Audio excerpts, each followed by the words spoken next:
Hello students, so finally out হৈ গৈছে compartment এক্সামৰ ৰিজাল্টৰ ডিটেইলছ। তো ৰণুজ পেগু ডাঙৰী আজি টুইট কৰি জনাইছে যে কেতিয়া তোমালোকৰ ৰিজাল্ট দিব আৰু কেইটা বজাত দিয়া হ'ব, লগতে কেনেকৈ তোমালোকে ৰিজাল্টটো চাব পাৰিবা। তো সব তোমালোকৰ কম্পাৰ্টমেণ্ট এক্সাম 29 পৰা ষ্টাৰ্ট হৈছিল আৰু 5 জুনত শেষ হৈ গৈছিলেগৈ। তাৰ পিছৰ পৰা ষ্টুডেণ্টছে কমেণ্ট কৰিছিল, মেছেজ কৰিছিল যে মেট্ৰিক পৰীক্ষা 2026ৰ কম্পাৰ্টমেণ্ট পৰীক্ষাটোৰ ৰিজাল্ট কেতিয়া দিব। তো সেইখিনি কথা আমি আলোচনা কৰিম আজি এই ভিডিঅ'টোত। লগতে ষ্টেপ মাৰ্ক আদি দিবনে নাই, গ্ৰেছ মাৰ্ক এবাৰ দিয়া হৈছে নে নাই, বহুতো ষ্টুডেণ্টছে মোক সুধি আছিলা। আৰু দিছে যদি কোনসকল ষ্টুডেণ্টছক দিছে সেইটো আজি আলোচনা কৰিম। লগতে চোৱা তোমালোকৰ মেইন এক্সামতকৈ কিন্তু কম্পাৰ্টমেণ্টৰ ডিফিকাল্টি লেভেলটো অকণমান কম থাকে বুলি মই কৈছিলোঁ, আৰু অলপমান থাকেও। কিন্তু তাৰ উপৰি বহুতো ষ্টুডেণ্টছে কমেণ্ট কৰিছিলে যে এইবাৰ মেথছৰ নে ছায়েন্সৰ কোনোবা এখন পেপাৰ বৰ টান অহা বুলি কমেণ্ট কৰি আছিলা। তো জনাই দিবা যে কোনখন পেপাৰ তোমালোকে আচলতে টান পাইছা আৰু এইবাৰ কম্পাৰ্টমেণ্ট হাৰ্ড আহিছে নে ইজি আহিছে। তো ইয়াৰ আগৰ ভিডিঅ'টোত যেতিয়া মই সুধিছিলোঁ ষ্টুডেণ্টছে বহুতে কৈ আছিলে যে কম্পাৰ্টমেণ্ট এক্সাম কিছুমান ছাবজেক্ট টান আহিছে। তো কোনখন টান আহিছে কমেণ্টত জনাই দিবা। তো সেইকেইখন ছাবজেক্টত কিন্তু অকণমান গ্ৰেছ মাৰ্ক আদি দিয়া চান্সেছ বাঢ়ি যাব। গোটেইখিনি আমি আলোচনা কৰিম আজি এই ভিডিঅ'টোত। তাৰ লগতে তোমালোকে চেনেলটো ছাবস্ক্ৰাইব কৰি থৈ দিবা, কাৰণ চোৱা যদি তোমালোকে পাছ হৈ যোৱা তেনেহ'লে ক্লাছ 11ত যাব লাগিব। গোটেই প্ৰচেছ আদি আমি আলোচনা কৰিম। তাৰোপৰি ক্লাছ 11ত মই যিমান পাৰোঁ তোমালোকক সহায় কৰি যাব চেষ্টা কৰিম। আৰু কিবা কাৰণত যদি ৰিজাল্টটো যদি ভাবাৰ মতে নহয় তেনেহ'লে কি কৰিব লাগিব গোটেইখিনি কথা আলোচনা কৰিম বাৰু। মই অলৰেডি কৈছিলোঁ তোমালোকক যে 15 পৰা 30 জুনৰ ভিতৰত তোমালোকৰ ৰিজাল্টটো দিব পাৰে। আৰু একজেক্ট আমি কোৱা দৰে 15 আৰু 13ৰ একদম মাজৰ ডেটটো মানে 23rd তোমালোকৰ ৰিজাল্টটো দিব বুলি ডিচিজন লোৱা হৈছে। তো ৰণুজ পেগু ডাঙৰীয়াই টুইট কৰি জনাইছে আজি তোমালোকে চাব পৰা, the Assam state education board SEB will declare the result of SSLC compartment examination 2026 on 23rd June. অৰ্থাৎ 23 তাৰিখে তোমালোকৰ ৰিজাল্টটো দিয়া হ'ব, টিউজডে মঙলবাৰে দিয়া হ'ব ৰিজাল্টটো। আৰু কেইটা বজাত দিয়া হ'ব তোমালোকে চোৱা, 11 AM তোমালোকৰ ৰিজাল্টটো দিয়া হ'ব।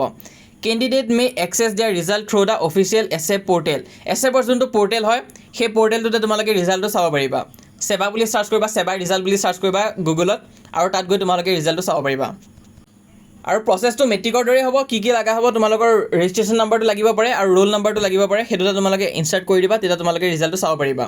তাৰোপৰি কপি চেকিং কেনেকুৱা হৈছে চোৱা, কপি চেকিং কিন্তু ইমান এটা হাৰ্ড নকৰে। হ'লেও কিন্তু তোমালোকৰ কি হয়, বহুতে মানে একো লিখি থৈ নাহা, তেনে ক্ষেত্ৰত তোমালোকৰ নম্বৰটো কমি যায়। এনে কপি চেকিংটো ইজিয়ে হয়। তাৰোপৰি ষ্টেপ মাৰ্কছ আদিটো দিয়া হ'ব বাৰু। যদি তোমালোকে ফৰ্মুলা আদিও যদি লিখি থৈ আহিছা বা ডায়েগ্ৰাম আঁকি থৈ আহিছা বা ষ্টেপখিনি ভালকৈ লিখি থৈ আহিছা তেনেহ'লে নম্বৰ দিয়া হয়। মই কৈছিলোঁ তোমালোকক যে আগতে তোমালোকে কিমানখিনি কৰি আহিছা সেইটো মেটাৰ কৰিব। এতিয়া বহুতে কৈছিলে যে ছাৰ মোৰ এইখিনি ভুল লাগি আছে, যদিও ভুল লাগি আছে কিন্তু এনচাৰটো মেইন কৰি থৈ আহিছা নে নাই সেইটোহে মেইন হয়। বহুতো ষ্টুডেণ্টছে মোক কমেণ্ট কৰি সুধি আছা, ফোনো কৰি আছা যে ছাৰ লিখি থৈ আহিছোঁ কিন্তু চিন্তা লাগি আছে। লিখি থৈ আহিছা যদি চিন্তা নকৰিবা, আৰু চিন্তা কৰিলে একো লাভ নাই এতিয়া, কাৰণ তোমালোকৰ ৰিজাল্টটো আহিবই টিউজডে মঙলবাৰে মানে ৰিজাল্টটো আহিবই। আৰু ৰিজাল্টটো যদি ভাল হয় তেনেহ'লে তোমালোকে আকৌ নিজৰ লগৰবিলাকৰ লগতে এডমিশ্যন ল'ব পাৰিবা। তো এডমিশ্যনৰ প্ৰচেছটো কি হ'ব সেইটো তোমালোকৰ সম্ৰাট পৰ্টেল হয়তো খুলি দিব পাৰে। আৰু লগতে তোমালোকে যদি প্ৰাইভেটকৈও পঢ়িম বুলি ভাবিছা তেনেহ'লে কলেজ আদিত খবৰ কৰি চাবা, কাৰণ বহুতো কলেজত চিট অলৰেডি ফুল হৈ গৈছেগৈ। তাৰোপৰি এতিয়া গ্ৰেছ মাৰ্কৰ কথাটো কি হ'ব চোৱা, গ্ৰেছ মাৰ্কৰ তোমালোকৰ 5 মাৰ্কছমান গ্ৰেছ দিয়ে দেখা পাইছোঁ খুব বেছি কম্পাৰ্টমেণ্ট এক্সামত। কিছুমানে ফেক স্ক্ৰীনশ্বট আদিও দিয়ে থাকে যে 14 মাৰ্কছ গ্ৰেছ দিছে কাৰোবাক।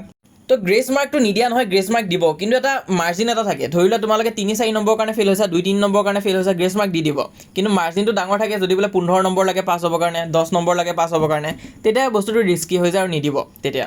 তো সেইটো কাৰণে ধৰি লওক কোনোবা ষ্টুডেণ্টে MCQ 30 পালে, ডেছক্ৰিপটিভত 2 পাইছে, তো হ'লেও তেনেকুৱা ষ্টুডেণ্টক দিব নোৱাৰে, কাৰণ মাৰ্জিনটো বহুত হৈ আছে।